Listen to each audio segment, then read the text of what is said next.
যখন তুমি নামাজে দাঁড়াবে তাকবীরে তাহরিমার মাধ্যমে, অর্থাৎ দুনিয়ার সমস্ত চিন্তা ভাবনা তোমার দিল থেকে দূর করে দিবে বান্দা।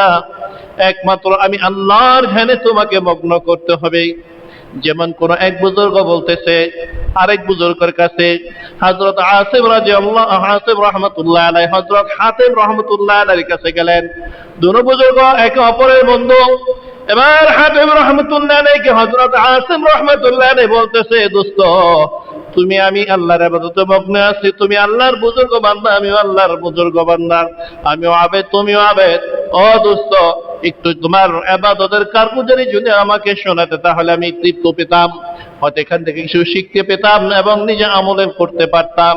এবার হযরত আসিফ রাহমাতুল্লাহ আলাইহি হাতিম রাহমাতুল্লাহ আলাইহিকে বলতেছে, দোস্ত আমি তেমন ইবাদত করতে পারি না, তেমন কিছু করতে পারি না দোস্ত, কিন্তু যখন আমি আযান হয়ে যায়, মুয়াজ্জিন যখন আযান দেয় আল্লাহু আকবার আল্লাহু আকবার, হাইয়া আলাস সালাহ হাইয়া আলাল ফালাহ, আল্লাহু আকবার আল্লাহু আকবার, আসো আল্লাহ বড় আল্লাহ বড়, হাইয়া আলাস সালাহ আযানের দিকে আসো, হাইয়া আলাল ফালাহ হাইয়া আলাস সালাত দ্বারা এরকম ভাবে নামাজের দিকে আহ্বান করা হয়েছে।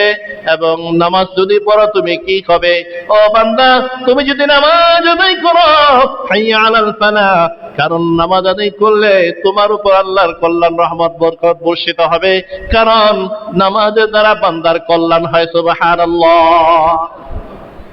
এবার এক দোস্ত আরেক দোস্তকে বলতেছে, ও দোস্ত আমি যখন আযান হয়ে যায়, মুয়াজ্জিন যখন আযান দেয়, আমি তখন উত্তম ভাবে ওযু করি, একটা বাহ্যিক ওযু করি, অঙ্গ প্রত্যঙ্গ গুলো আমি সুন্দরভাবে ধুই, মুখমণ্ডল দুই, হাতের কবজি পর্যন্ত দুই, অর্থাৎ বাহ্যিক ওযু করতে যা কিছু লাগে আমি সবগুলো সুন্দরভাবে আদায় করি।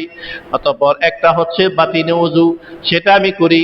সেটা হইতেছে আমার ভিতরে যে হিংসাগুলো আছে আমি হিংসাগুলো দূর করে দেই, আমার ভিতরে যে অহংকার আছে আমার কলবের অহংকারগুলো আমি দূর করে দেই, আমার ভিতরে যে তাকাব্বুরি আছে আমি তাকাব্বুরিগুলো দূর করে দেই।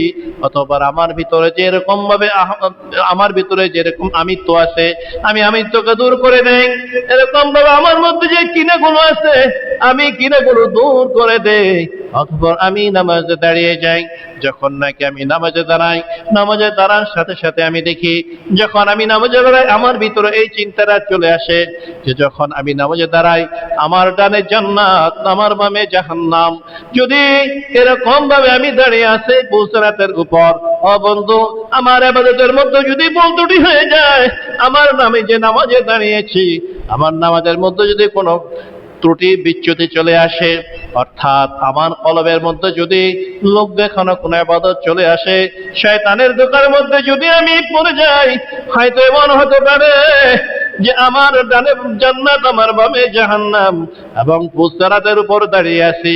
এমনও হতে পারে যে আমার এই অহংকারের কারণে, লোক দেখানো ইবাদতের কারণে আমার এরকম ভাবে পাগুলো পিচ্ছিল কেটে আমি জাহান্নামে না জানি পড়ে যাই। এই ভয় আমার সর্বদা যখন নামাজ কাজ করতে থাকে।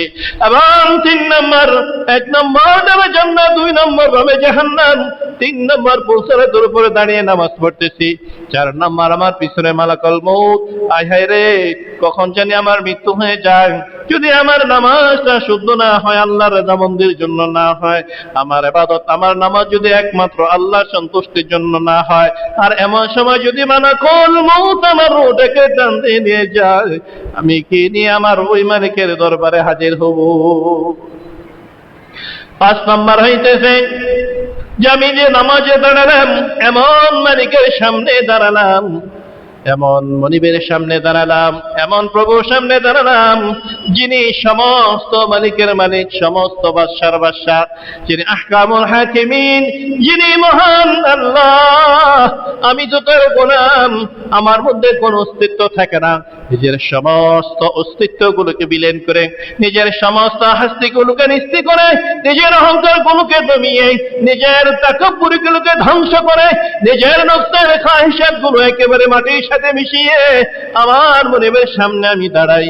কারণ আল্লাহ না করুক যদি আমার দাঁড়ানোর মধ্যে এমন বড় মনিবের সামনে দাঁড়াই, যদি আমার দ্বারা এমন কোন বেয়াদবি হয়ে যায়, এমন কোন আচরণ চলে আসে, আমার মনিব আমার উপর নারাজ হয়ে যায়, দুনিয়ার জমিনে যদি কোনো বাদশাহ দরবারে কোনো চেয়ারম্যান হাকিমের দরবারে যদি কাউকে আহ্বান করা হয়, ডাকা হয়, যখন তার সামনে যাকে ডাকা হয় সে কত আদবের সাথে গিয়ে দাঁড়ায়, করজোর করে দাঁড়ায়, মাথা নিচু করে দাঁড়ায়, অত্যন্ত আদবের সাথে দাঁড়ায়।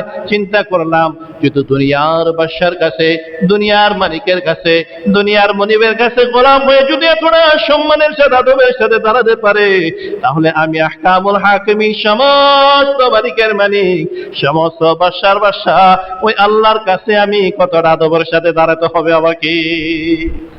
এমন আদবের সাথে আমি দাঁড়াই যার দ্বারা আমার মালিক আমার উপর রাজি এবং খুশি হয়ে যায়। আমি ততটুকু চেষ্টা করি, এইভাবে আমি আমার নামাজগুলো আদায় করি। এইভাবে আমি যখন নামাজে যাই, যখন রুকু করতে যাই, যখন সিজদা যাই, তখন আমি চিন্তা করি এটাই বোধ হয় আমার জীবনের শেষ রুকু, এটাই মনে হচ্ছে আমার জীবনের শেষ সিজদা। যখন আমি তাশাহুদ পড়ি, ডানে বামে সালাম ফিরাই, তখন আমি ওই আমার মালিকের কাছে শুকরিয়া জ্ঞাপন করি, আয় আল্লাহ আপনি আমাকে 2 রাকাত নামাজ সুন্দরভাবে আদায় করার মতো তৌফিক দান করেছেন। এইভাবে আমি আমার মালিকের সম্মুখে দাঁড়িয়ে দাঁড়িয়ে নামাজ আদায় করি। এবার এক বন্ধু আরেক বন্ধুকে বলতেছেন, ও দোস্ত, ও দোস্ত, তুমি যে সুন্দরভাবে নামাজ আদায় করতেছো,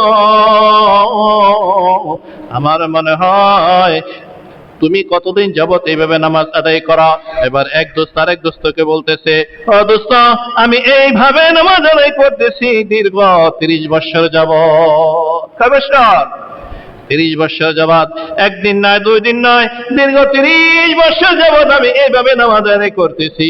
এবার ওই দুস্থ দ্বিতীয় দুস্থের দিকে তাকায় রয়েছে আর নিবেড়ে চোখের পানিগুলো ফেলতেছে আর বলতেছে, ও দুস্থ, তুমি যেভাবে নামাজ আদায় করো, আমার মনে হয় আমি মৃত্যুর আগ পর্যন্ত যদি চেষ্টা করি এভাবে নামাজ আদায় করতে পারবো না। এমন নামাজ পড়া উচিত আমাদের, কি বলেন, ঠিক কিনা? এটা হচ্ছে আত্মশুদ্ধি। যদি বলতো, আরে তুমিও তো আল্লাহর ওলি, আমিও তো আল্লাহর ওলি, তুমি পড়ো, আমি কি কম পারিনি? আমিও তো চেষ্টা করি, আমিও তো তোমার চাইতে ভালো ছাড়া খারাপ করি না, তাহলে এটা চলে আসতো কি তাকাব্বুরি বা অহংকার।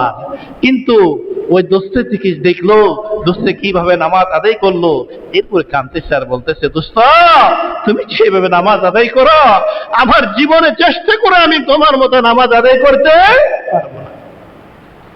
আমার আল্লাহ বলতেছেন আলহামদুলিল্লাহি রাব্বিল আলামিন, সমস্ত প্রশংসা ওই মনিবের যিনি উভয় জাহানের প্রতিপালক। বান্দা যখন নামাজ দাঁড়িয়ে এইভাবে মাওলা পাকের প্রশংসা করতে থাকে, আমার আল্লাহ রাজি এবং খুশি হয়ে যায়। এবার ফেরেশতাদেরকে ডাকে, আয় আয় ফেরেশতারা আয়, দেখ আমার বান্দা, তোর আমার বান্দাদেরকে সৃষ্টি করতে নিষেধ করেছিলি। কারণ সূরাতুল বাকারার মধ্যে আল্লাহ বলতেছেন, ওয়া ইয কুলনা লিল মালাইকাতি ইন্নী জাইলুন ফিল আরদি খলিফা। ও ফেরেশতারা রে, যখন নাকি আমি আল্লাহ বান্দা সৃষ্টি করার জন্য তোমাদেরকে ডেকেছিলাম, তোমরা বলেছিলে যে না না, আপনি দুনিয়ার জমিনে বান্দাকে সৃষ্টি করিয়েন না, কারণ তারা যদি দুনিয়ার জমিনে যায় মারামারি করবে, কাটাকাটি করবে, রক্তারক্তি করবে, একে অপরকে দেখতে পাবে না। বরঞ্চ তার চাইতে যে আমরা আপনার তাসবিহাত আদায় করতেছি, অনুকদ্দিসুলাক, আপনার পবিত্রতার বর্ণনা করতেছে, আপনার প্রশংসা করতেছি। আল্লাহ বলতেছেন, ক্বালা ইন্নী আ'লামু মা লা তা'লামুন। আমার আল্লাহ বলে, ও ফেরেশতারা রে, আমি আল্লাহ যা জানি তোমরা ফেরেশতারা তা জানো না।